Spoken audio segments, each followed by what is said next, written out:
Okay, I'm going to answer the delicious question of how to make whole braised fish, and you could serve it whole when you're done, and kind of a country style version, or one way that I prefer is that we're going to fillet the fish after it's cooked, and we're going to make sauce out of the braising liquid and then assemble it on a plate with a few other things to show you more of a sexier way of serving whole braised fish rather than whole. Okay, so we're going to start out by telling you that I cut the snout off the top of this snapper, as you see. This is like a 2 3/4 pound snapper. This is enough for 2 people for dinner, assuming you're having other stuff with it. And I cut the tip of the tail off, and the reason I did that is because I wanted to fit it into a very specific pan, because this doesn't belong in a big pot. This belongs in a pan more suitable to the size of the fish. So, basic components for whole braised fish. Fish stock, which of course we have a lesson for in stock and sauce class.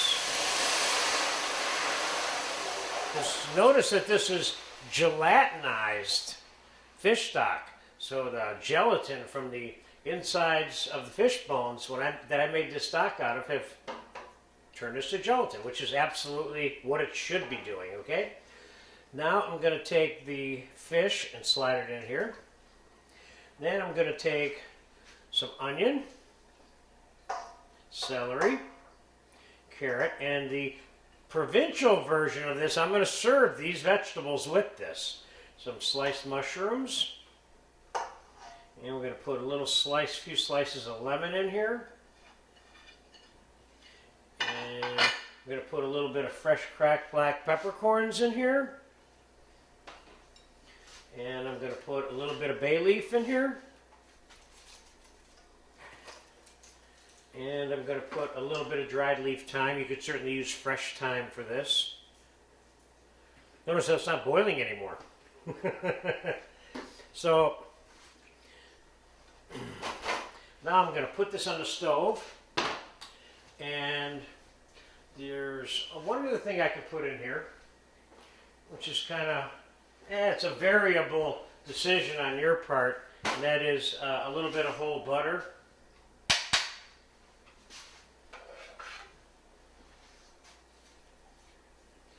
Can you put other stuff in here? Could you put tarragon in here, basil in here, whatever flavor you want to put in here, you can put in here. You can put whole cumin seeds in there, and the list is kind of endless. The important part is that you have good basic flavors, because we are going to make the sauce out of that juice that we're serving with that fish. This would be a very old world, conservative, and traditional method for braising whole fish, then making the sauce out of the braising liquid, serving it with it filleted. And I'm going to, it's getting hot again now. I'm going to put it in, I'm going to cover it, and I'm going to put it in the 325-degree oven. This fish is probably going to take about 35 to 50 minutes. And I'm going to bring you back when it's just right and tell you exactly how long it was in the oven. So let's get this bad boy in the oven.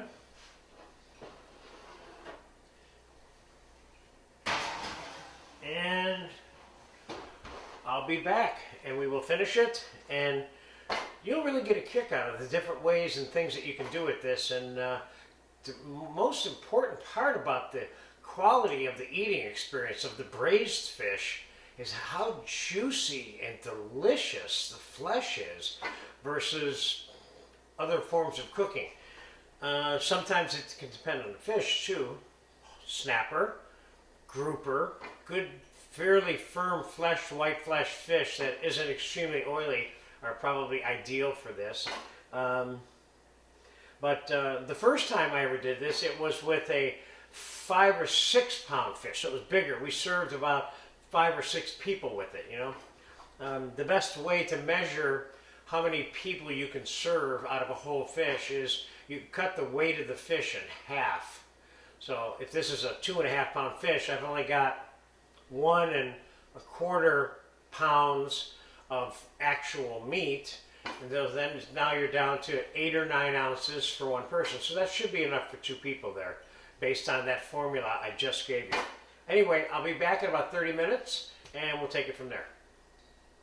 Okay, that whole red snapper, that 2.5 to 3 pounder that's been in that oven is done. It's been about 40 minutes at the 325 level of temperature, and I'm going to take it out now, and we are going to do, I am going to do for you the 2 versions of this dish. First, we're going to get a close look here at what this looks like. Looks good. Now you can always ask yourself if you want to serve this whole, which is what I'm going to show you a way in which you can do it right now, right out of this pan. Whether or not you want the head on, that's up to you. So I'm going to pick this fish up and I'm going to set it on the plate as if we were going to eat it now.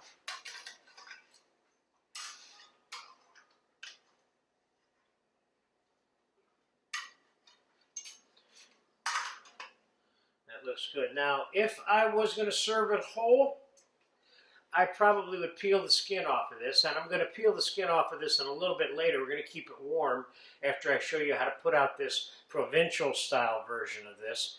We're going to keep this warm, and here, so this is the assumption that we're serving it right out of the pot. This is the home style version, and this is nothing wrong with this. And then I'm going to show you a more refined version of preparing this finished, cooked, whole braised fish. So you've got that, and now we'll give you a couple of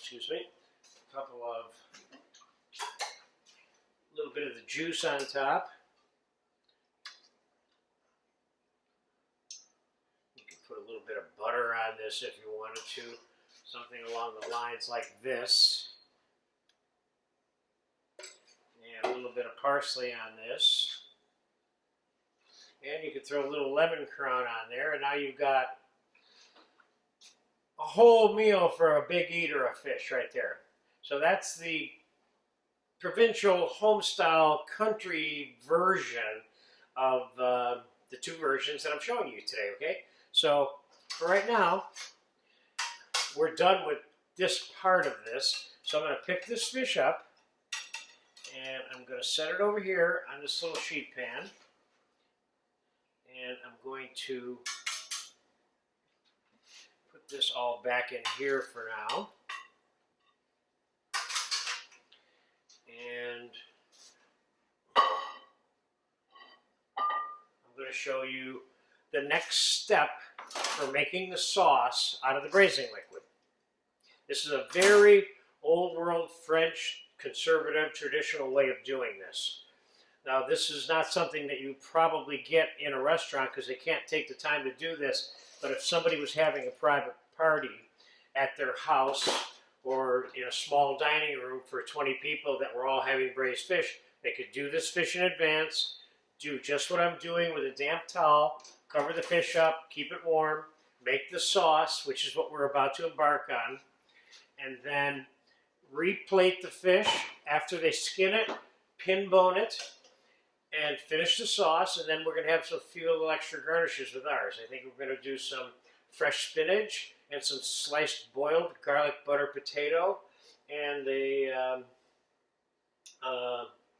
what else are we putting on? A little bit of fresh, and some tomato, some cold, fresh, raw tomato concasse with a little basil, garlic, olive oil. So we have 3 little condiments that we're going to serve with our piece of fish on a plate when we're done. But for right now, we're going to take the juice, the braising liquid, and we're going to put it in this pan to reduce it.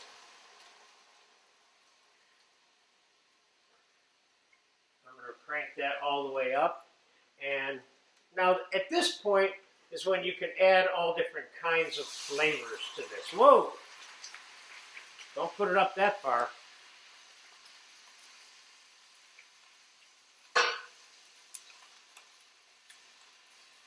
Sometimes I just don't know my own strength. But at this particular point, what you can do is put whatever kinds of flavors you want in that sauce. Now is the time to create that infused flavor. In our particular case, we're going to poach a few mushrooms in the juice while it's reducing, because we're going to use a few poached mushrooms on the finished plate with the fish.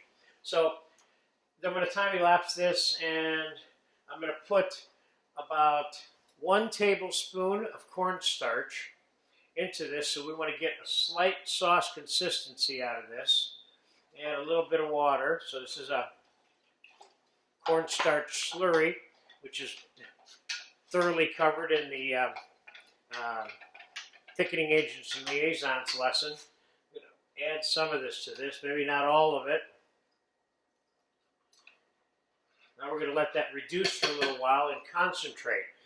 When it's all said and done, after it's reduced, we're going to put a little bit of whole butter, a little splash of cream, and finish this and season it with some salt and pepper before we put it on the fish with the rest, on the plate and the fish with the rest of the garnishes.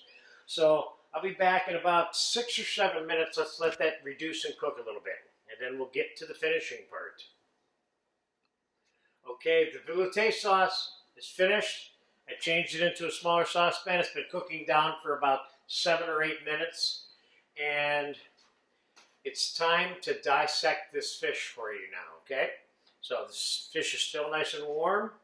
And remember, if it took you longer to do it than it might take me, you can always flash this in a microwave for a second if you needed to get it hot or whatever.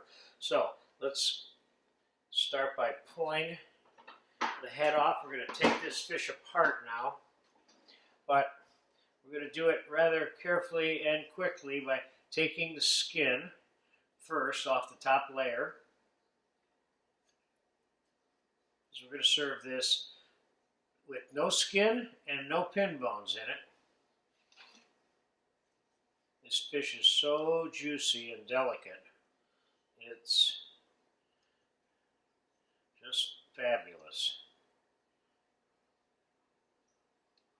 I was kind of tempted to want to eat this fish, but I had to finish this video. So, okay, now let's get this off. Let's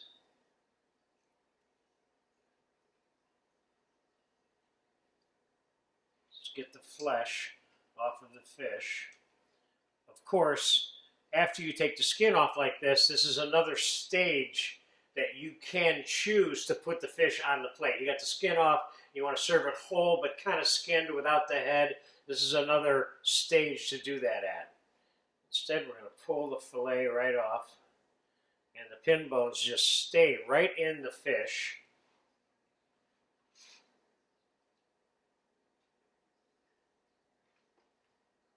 Get that skin off of there. Look how perfectly that comes off. Talk about good, delicate fish right there. Then, of course, the skeleton comes right off. And you can use your spatula to pick this whole fish up, and you can turn it upside down onto a plate. We're going to go towards finishing that one first, but there's your other fillet. It still has the skin on it. And any of these little pin bones right here, they just come off by hand.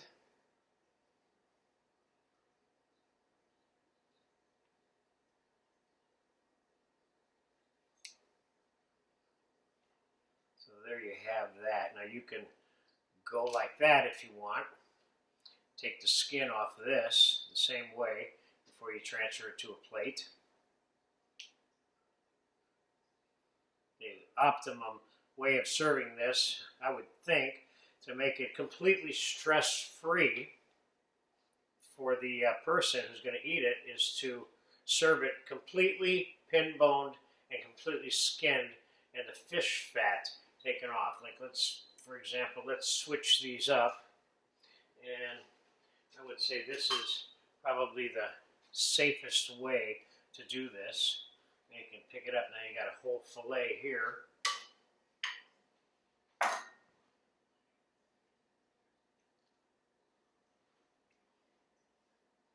So you have 2 dinners, just like I suspected you would. got the pin bones out. Okay, that looks good. Now, we'll start this quick garnishing process. I have some spinach with olive oil, garlic, and lemon here. I'm just showing you things that you can do to serve this with, which are kind of nice. I have hot boiled potato here. I have the mushrooms that we poached in the veloute sauce here, which you can serve whole or sliced up or both.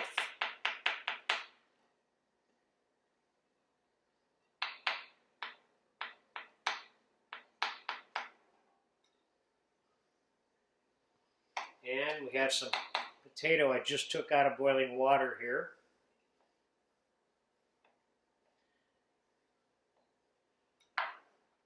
Put a little potato on this plate, like so. And now we have the veloute sauce, which is hot here. And I'm going to whisk a little bit of soft butter into it. And I'm going to put a splash of cream into it. Now this is the equivalent of all of the braising liquid juice right here, this one container of sauce, which is enough for these 2 pieces of fish. I'm going to put a splash of cream on that. And I think in this case it's important that the sauce itself is hot, so let's just heat that up again and check the flavor on this.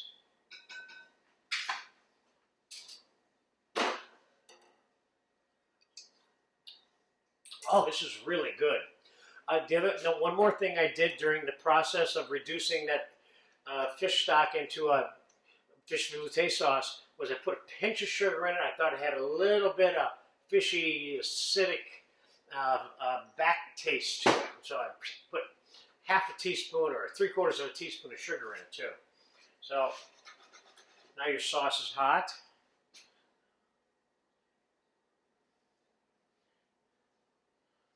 Sauce right on there. And we have a little bit of the cold tomato concassé with fresh basil and garlic with some salt and pepper and a little bit of olive oil. Just kind of mix that together. This is a fun little cold little garnish for this. A little fresh tomato basil. Put some of this here on the plate. And then finally I have one more thing for this, which is just put a little pinch of garlic butter on top of the potatoes. And you have another way of eating this fish, which goes beyond the, here let's put a little drizzle of olive oil over the whole thing just for fun. You have another way of eating the whole braised fish. This is a little sexier. The other way is good, but this has got all these other new different textures and flavors mixed into the plate with it, and there's no skin and bone here to deal with. So that pretty much completes the process for whole braised fish and making the sauce out of the braising liquid, which is what we did with, and we now have fish veloute sauce here with our braised red snapper. This is really good. I can't wait to eat this. Bye-bye.